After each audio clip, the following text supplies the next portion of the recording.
વિસાવદરના મોટા ભલગામ ખાતે હિરપરા પરિવારના નૃત્ય સ્નેહ મિલન કાર્યક્રમમાં પરિવારના સૌથી વયવૃદ્ધ રામુબેન હિરપરાને સન્માન કરી પરિવારજનોએ સમૂહ ભોજન કરી પરિવારની ભાવના વ્યક્ત કરી ભાવુક દ્રશ્યો જોવા મળ્યા હતા। આમ જોઈએ તો આજના હાઈટેક મોબાઈલ યુગમાં એક કુટુંબ પણ સાથે બેસી વાત નથી કરી શકતા। દિન પ્રતિદિન પરિવારો તૂટી રહ્યા છે, ત્યારે એક કુટુંબ તો શું આખો પરિવાર એક તાતને બેસી સમૂહ ભોજન કરતા જોવા મળ્યા।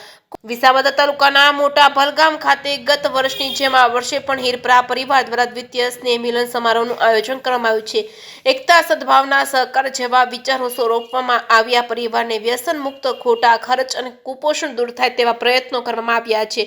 આજના સમયમાં શિક્ષણ, સંસ્કાર જેવા મુદ્દાઓને કુટુંબમાં સમાવવા અંગે વિચારો રજૂ કર્યા હતા। સાથે પરિવારના સૌથી વયવૃદ્ધ એવા રામુબેન હિરપરાનું સન્માન કરવામાં આવ્યું હતું। શૈલેષભાઈ હિરપરાએ કૌટુંબિક ભાવના વિશે વિચારો રજૂ કર્યા હતા। સાથે હિતેશભાઈ હિરપરાએ પરિવારના ટ્રસ્ટ વિશે માહિતગાર કરવામાં આવ્યા હતા। લોક સાહિત્યકાર સંદીપભાઈ અગ્રવાત લોક સાહિત્યની હાસ્ય સભર જૂના પુરાંત ઇતિહાસ સાથે સરભર વાતો કરવામાં આવી હતી। સમાજના અગ્રણીઓ, ગામના સરપંચ, વિવિધ સંસ્થાના આગેવાનો ઉપસ્થિત રહ્યા હતા।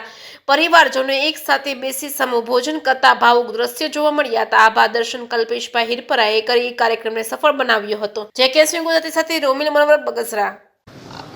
હિતેશ હિરપરા આજે અમારા હિરપરા પરિવાર સમસ્ત હિરપરા પરિવાર ભલગામમાં જે પરિવાર રહે છે તેમનો આજે મેં બીજો સ્નેહ મિલન સમારંભ યોજ્યો હતો। પ્રથમ સ્નેહ મિલન સફળતા બાદ આજનો બીજા સ્નેહ મિલનમાં પણ આજે અમે સરદારપુર ગામથી સંદીપભાઈ અગ્રવાતને બોલાવ્યા હતા। તેમણે બી થોડી સાહિત્યની સારી વાતો કરી છે અને અમારા પરિવારના ભાઈઓ દ્વારા દરેક પરિવારને સારો મેસેજ જાય એ બાબતનો આજનો અમારો સ્નેહ મિલન સમારોહ હતો અને દર વર્ષે અમે આ રીતનું આયોજન કરતા રહીશું। આ સ્નેહ મિલન કરવાથી મુખ્ય ફાયદાઓ કે પરિવારમાં જે ભાઈઓને કંઈ થોડી ઘણી તકરાર હોય, સેઢા બાબતની હોય તો વર્ષમાં એક વખત આ રીતે ભેગા થાય છે અને સ્નેહ મિલનના માધ્યમથી પરિવારના જે કોઈ ખોટા અવરોધો હોય છે એ દૂર થાય છે। પરિવારમાં બાળકો જે અભ્યાસ કરે છે તેમને કંઈ ઉચ્ચ અભ્યાસ માટેની કોઈ જરૂરિયાત હોય તો એ પરિવારના માધ્યમથી પૂરી થાય છે અને પરિવાર ભેગો થાય તો ખૂબ સારું કામ થઈ શકે અને પૂરા સમાજમાં પરિવારનું નામ રોશન થઈ શકે એ બાબતના મોટા પ્રયાસો અમે ખાસ આમાં કરીએ છીએ।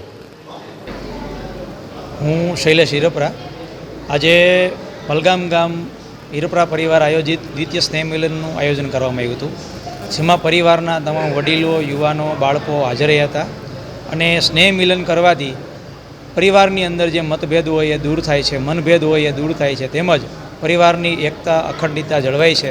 આગામી સમયની અંદર પરિવારની એકતાથી કેવા વિકાસ કરી શકાય, સમાજની અંદર કેવા દૂષણો છે એનાથી દૂર રહી શકાય, વ્યસનો કઈ રીતે મુક્ત થઈ શકાય, પરિવાર અને દેશનું કઈ રીતે કલ્યાણ થઈ શકે એના વિશેના વિચારો આજે રજૂ કરવામાં આવ્યા। તેમજ સુરતથી અમારા પરિવારના હિતેશભાઈ છે, નિકુંજભાઈ છે, ગોરધનભાઈ હિરપરા છે, સંદીપભાઈ છે વગેરે આ કાર્યક્રમની અંદર હાજર રહી અને આ કાર્યક્રમને દીપાવ્યો છે।